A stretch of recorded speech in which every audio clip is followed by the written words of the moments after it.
இந்த பிசிக்கை நான் கொண்டு வர 10 லட்ச ரூபா செலவு பண்ணிருக்கேன் இது வரைக்கும். இதுக்கு மேலேயும் நான் மெயின்டைன் பண்ணணும் அப்படின்னா நான் அமௌண்ட் செலவு பண்ணும். இதுக்கு மேல செலவு பண்ணாதான் நெக்ஸ்ட் லெவலுக்கு நான் போக முடியும். பட் இதுக்கெல்லாம் தேவை மணி. நான் பிஇ மெக்கானிக்கல் இன்ஜினியரிங் முடிச்சிருந்தேன். நான் இண்டஸ்ட்ரியில 6 to 7 years ஒர்க் பண்ணிட்டு இருந்தேன். பட் எனக்கு பிடிக்காம தான் கம்ஃபர்ட் ஜோனை உடச்சு நான் எனக்கு கோச்சா மாறி இருக்கேன்.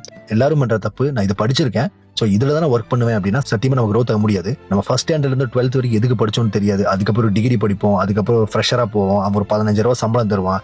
அதுல இருந்து இன்னொரு கம்பெனி போவோம், நீ அந்த கம்பெனிக்கு எக்ஸ்பீரியன்ஸ், ஆனா இந்த கம்பெனிக்கு நீ எக்ஸ்பீரியன்ஸ் இல்லை சொல்லுவான். இதெல்லாம் சுத்தி நீ வரதுக்குள்ள 27, 28 வயசு ஆயிரும். அதுக்கப்புறம் மேரேஜ் குழந்தைன்னா சத்தியமா நமக்கு நினைச்சதை நம்ம பண்ண முடியாது. பல பேர்த்தோட லைஃப் அப்படிதான் இருக்கு. ஸோ பிசினஸ் அப்படிங்கிறது கை கொடுக்கும், என்னோட personal experience. So comfort zone விட்டு நம்ம வெளியே வந்தே ஆகணும். கம்ஃபர்ட் ஜோன்ல இருக்கிறவங்களுக்கு பல பேருக்கு ப்ராப்ளம்னா இதை விட்டா நான் முடிஞ்சேன் அப்படிங்கிறது.